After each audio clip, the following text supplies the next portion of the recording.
ဒီကနေ့3 ရက်12လ2013ခုဗုဒ္ဓဟူးနေ့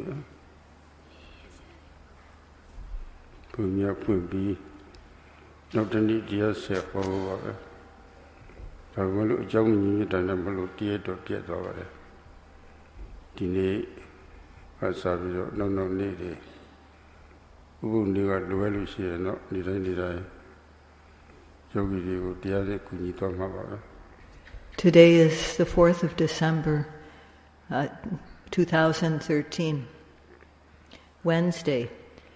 After opening the retreat, Seroji was not able to give the Dhamma talk for a few days. One day was the Uposatha day, and other things also prevented his being able to give the talk until today. Opening ceremony, Seroji said that people who have come here from all over the world are related in an ordinary way on 2 or 3 levels. And to become related, according to the Buddha, according to what the Buddha taught, in order to create Dhamma blood and to make it circulate. Seroji said that he mentioned this, the being Dhamma relatives, and he mentioned Dhamma blood. So what is this Dhamma that Seroji has mentioned? Today he would like to summarize this in about an hour. Texts have been translated into various languages. The word Dhamma is translated into many languages, and its meaning is to some extent revealed. When people study the Buddhist texts, they know this. But to what extent the deeper meaning of the word Dhamma is revealed in the texts that people have read, he doesn't know. He only is familiar with the Buddhist texts. So he would like to speak about what is said about Dhamma in the text, what is the theory, and what is the practice, what results when it's put into practice, and if we combine theory and practice, what is the result of that? So he would like to talk about Dhamma in theory and in practice. We all recite Buddham Saranam Gacchami, Dhammam Saranam Gacchami, Sangham Saranam Gacchami. These Pali words reveal the 3 refuges. We go to refuge. We go to the Buddha as a refuge. We acknowledge that the Buddha is our refuge, that the Dhamma is our refuge, that the Sangha, these are our true refuges. So the Dhamma that Seroji will speak about is this Dhamma that we speak about when we take the 3 refuges. So we acknowledge the Buddha as our refuge, the Dhamma as our refuge, the Sangha as our refuge. Of course, people may just recite these words without really knowing the meaning of Buddha, Dhamma, and Sangha. What does it mean to take refuge? What is it that we are taking refuge in? So we need to know what this Dhamma is, how to practice it, and when we do, what its abilities are, what does it bring about. We need to know about what the capabilities are of the Dhamma.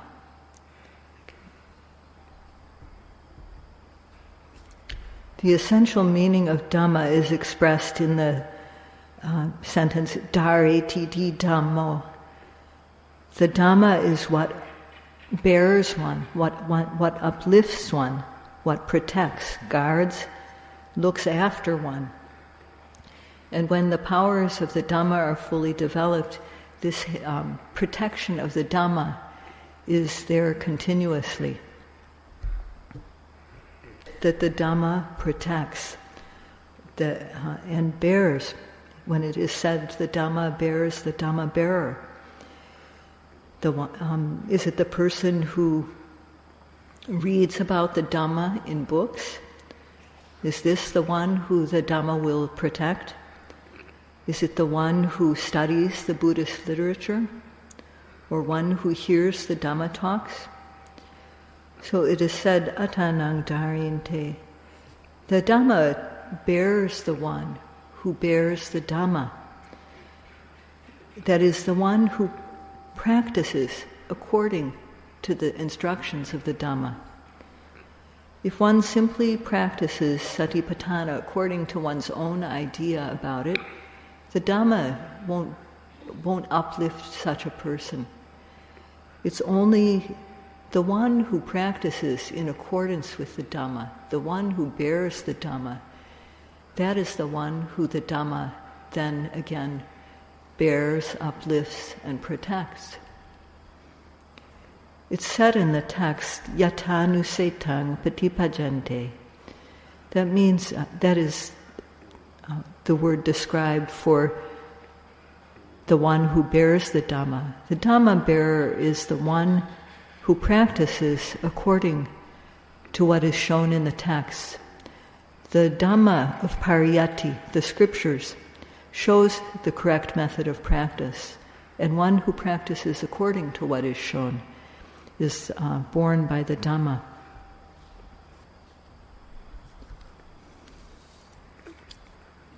In the Buddhist text, for the most part, there are instructions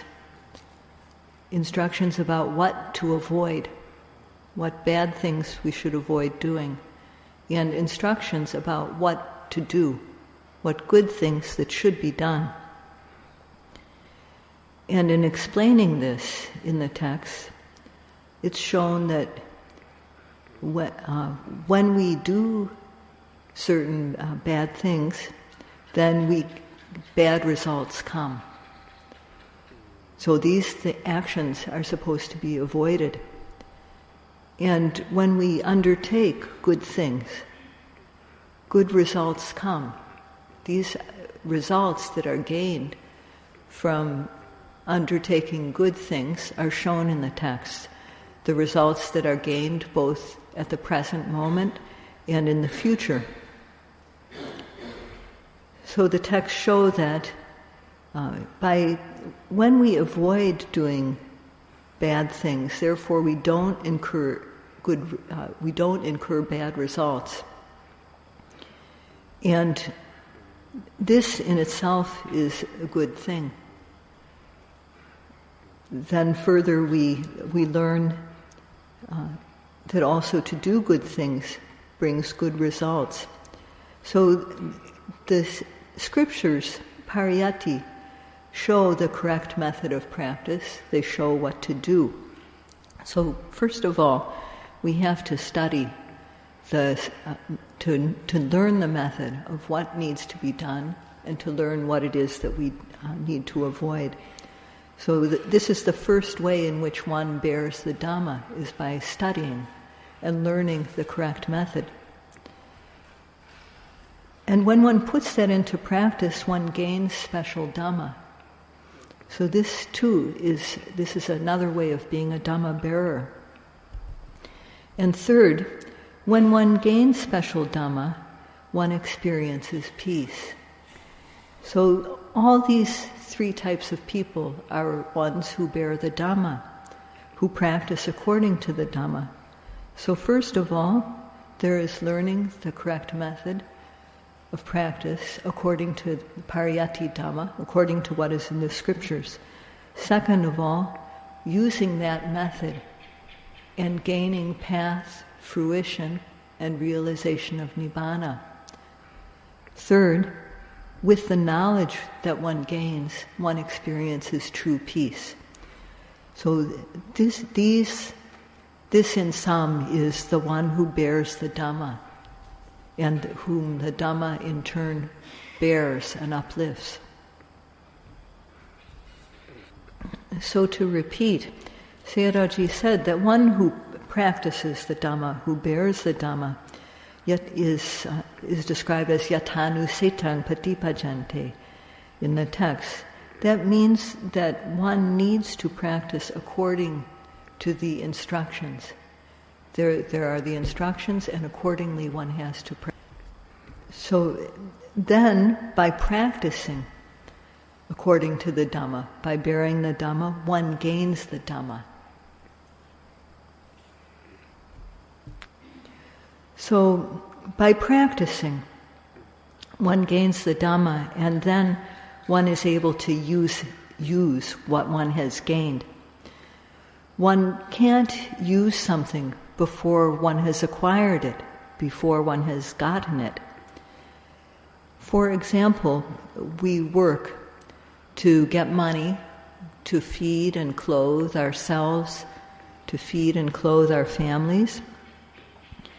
And because we work, we get money. When we work, we have to satisfy the requirements of the job. We have to know how to do the work, and we have to apply energy. And when we do that, we get corresponding results. We get a salary or benefits of some type, and what we get is ours. And once we have gotten it, we then can use it.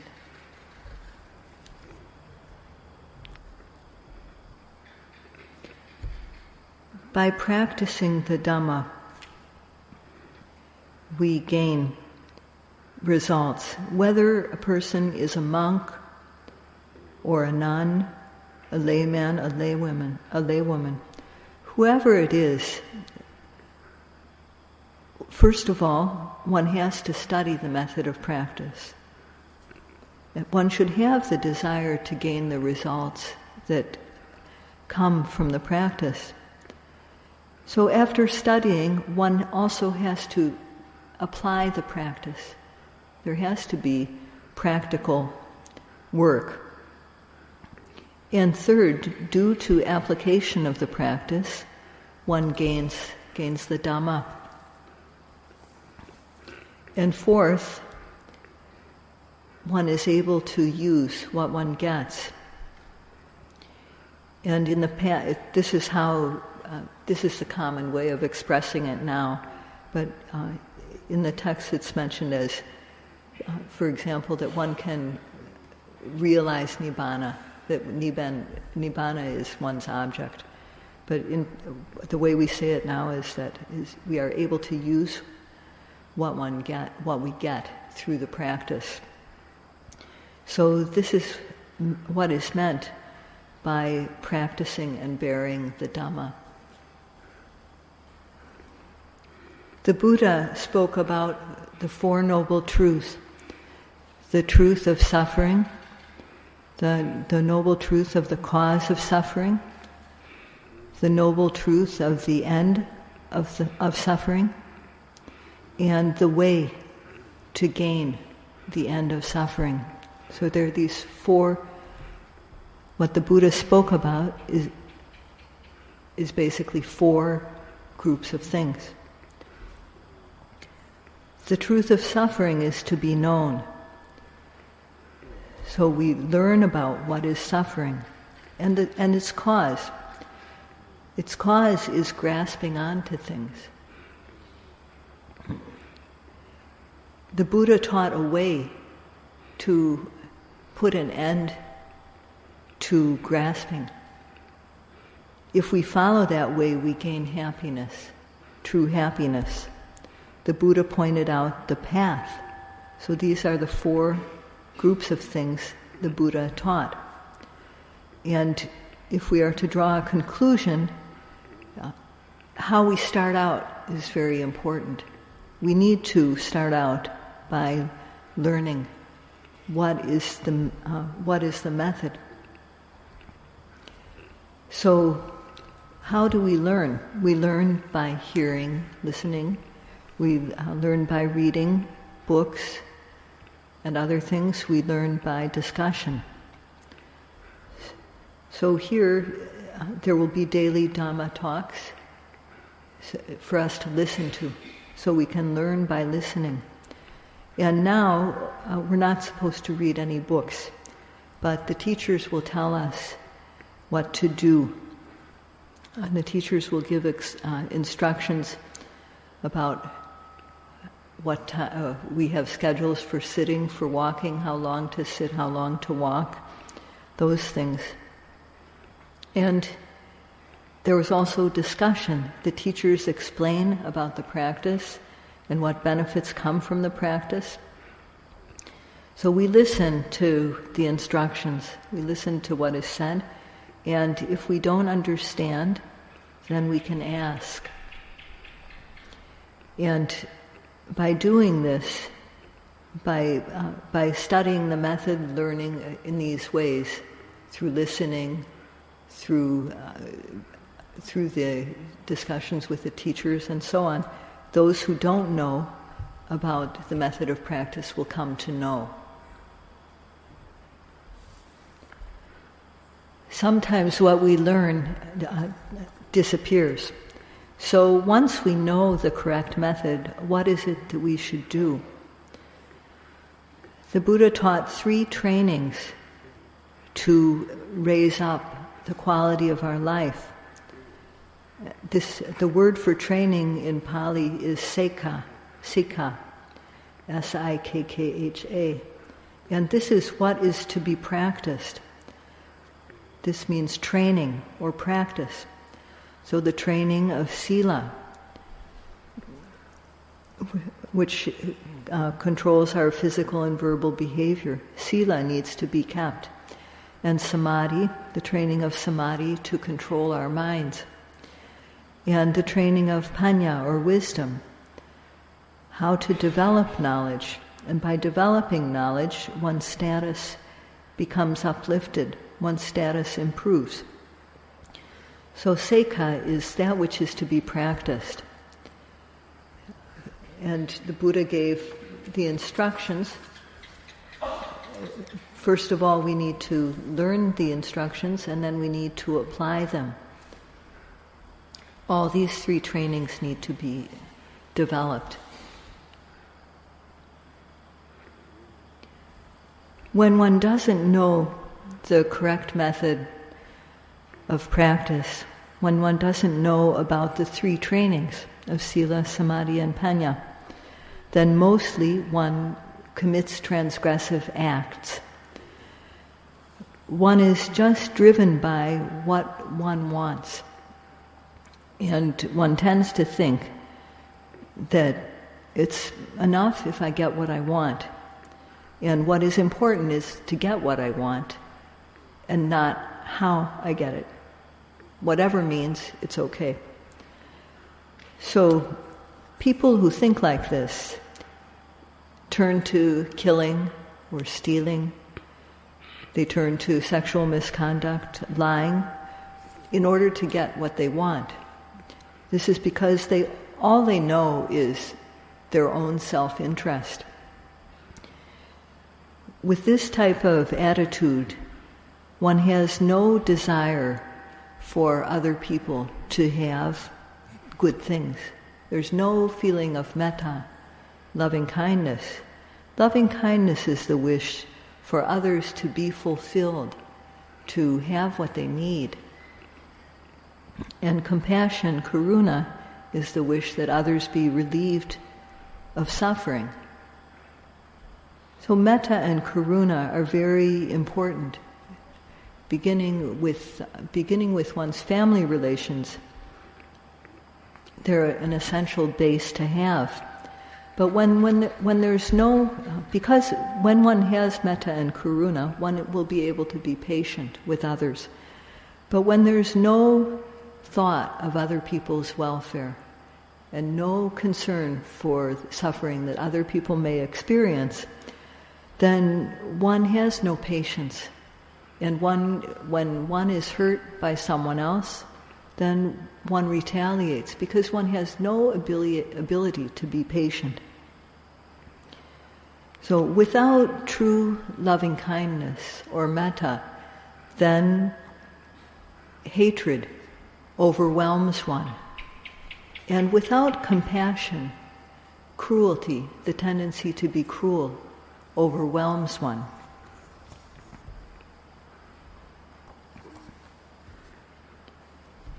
Looking at the situation of people in the world, Most people are only interested in themselves, their family, their group. They're only interested in what is good for them or their family or their group. And when people have that type of attitude, then there's no knowledge of what is beneficial and not. There's no ability to weigh what is really good to do and what isn't, what is suitable to do and what isn't suitable. All that one thinks about is, will it benefit me? And thinking that way, one will do whatever one thinks of in order to get that result. So with that focus on just getting for oneself, for one's group, one's family, one will turn to transgressions like killing. If killing is something that would bring about what that person wants, then they would do it. So because of this inability to think, to reflect correctly, and transgressions occur, we need to have the knowledge about that good acts bring about good results and bad acts bring about bad results. This is like knowing about what food is good to eat and what food is bad to eat. If we eat food that's good for us, then we get good health. We get results, good results. We get good health and strength. If we eat bad food, food that doesn't agree with us, food that may be poisonous, then we will suffer. And when we know this, we eat the food that is good for us. We eat it when we need to, regularly. And we just give up the foods that are bad for us because we know the bad results that come. And in a similar way, when we understand that good actions bring good results and bad actions bring bad results, we'll give up doing bad deeds because we know that not only do they harm other people, but they also harm ourselves. And we'll do good deeds because we know that they bring us good results. So everyone should have this basic knowledge. If we have this basic understanding, then obsession with one's own selfish needs will disappear. And one will stop transgressing. One will stop committing wrong acts. One will not only because one is concerned for others, but also because one is concerned for oneself.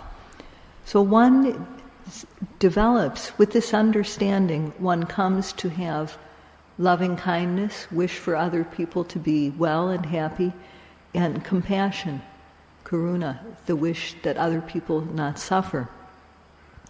So this knowledge of good things, good deeds bringing good results, and bad deeds bringing bad results is very important to have.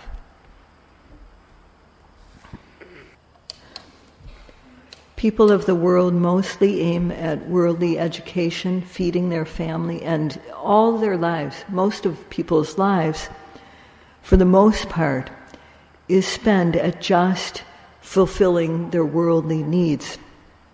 So people only think about how they can have what they want in this lifetime. They don't think about anything beyond this lifetime. So there's no emphasis on moral behavior. And so, so people don't think about how to control their physical, verbal, or mental behavior, how to make them good. So further, with when one doesn't have the ability to put oneself into another person's place, one will turn to misdeeds, such as killing or stealing, committing sexual adultery, lying, doing drugs and intoxicants. So when people focus on just fulfilling their wants in the moment, they will do these sort of things, and people will commit many kinds of immoral acts that cause harm to others. For example, becoming involved with other people's spouses. So these are types of immoral behaviors that are common in the world. But if one understands that this is unjust, that these behaviors are unjust, then one will avoid doing them. With that understanding of that these acts are unjust, one won't give in to one's selfish desires. Although one may have desires, one will avoid acting on them because one understands that these behaviors are not right. So this is the training of sila, controlling one's physical and verbal behavior so that others are not harmed. And when one keeps sila, one doesn't cause harm to other people. So the attitude of both shame regarding what is wrong and fear to do things that are wrong are important attitudes to have. One considers, when one understands that certain acts are wrong and are not to be done, then one feels ashamed to do them, just the way one would be ashamed to pick up a piece of shit, a piece of feces, because if we touch that, it will make us dirty. So people don't want to touch it if they have a healthy shame about it. And the same way, too, people who understand what is unjust will not do something that is wrong because of fear of the results, the same way that we wouldn't pick up a red-hot iron burning ball because we know that it would burn us. So these attitudes of shame, and moral fear are what help us to avoid doing wrong. So with these attitudes, one keeps oneself from committing wrong acts. And doing so, one controls oneself and one protects others at the same time. In this way, one develops metta and karuna for others. One is able to consider, even if one might feel tempted to do wrong, one has the ability to consider that I wouldn't like it if someone were to do that to me. So one has the ability to put oneself in another's place and thus refrain from doing wrong. So this is the training of sila sekha. This is the first training that needs to be undertaken. And it's not something that is limited to Buddhism. People of every religion and people who are without religion should all keep sila. It's not something that is simply related to Buddhism. And if we think about it, we will realize that this training of morality, of sila, is something that is truly needed for everyone. So among the 3 trainings that are to be undertaken, when one keeps sila, whether it's through having loving kindness and compassion, metta and karuna for others, or whether it's from understanding that by doing misdeeds, one is dirtied oneself, one becomes unclean, and also others are harmed. Through some way or other, one understands to keep sila, and one avoids physical misdeeds and verbal misdeeds. By doing this, one's physical and verbal behavior become clean and pure. So we gain this result of physical and verbal purity. One comes to possess this. By putting into practice the training of sila, one possesses the result, which is cultivated, lovable behavior. So, because we control ourselves through not committing misdeeds by way of body and speech, and because we have the understanding of why this is a good thing to do, greed, hatred, and delusion, lobha, dosa, and moha are all reduced. We don't give in to transgressive greed, transgressive anger, transgressive delusion. And when we control ourselves like this, we gain peace. If we think about it, if everyone in the world were to keep 5 precepts, just 5 precepts, the world would be a very peaceful place. The Buddha instructed that some acts are to be avoided and some things are to be undertaken. If we avoid misdeeds, then we become clean. Our behavior becomes clean and pure. So doing this, we become truly human. And those immediately around us and our environment at large become peaceful, as well as our own inner life becomes peaceful. So this training of sila is something that should be done. And if one keeps sila, then the Dhamma of sila, of morality, it keeps us from being degraded. It elevates our life. It lifts us up. Sieroji will continue this topic tomorrow. That's all for today. Sadhu. Sadhu.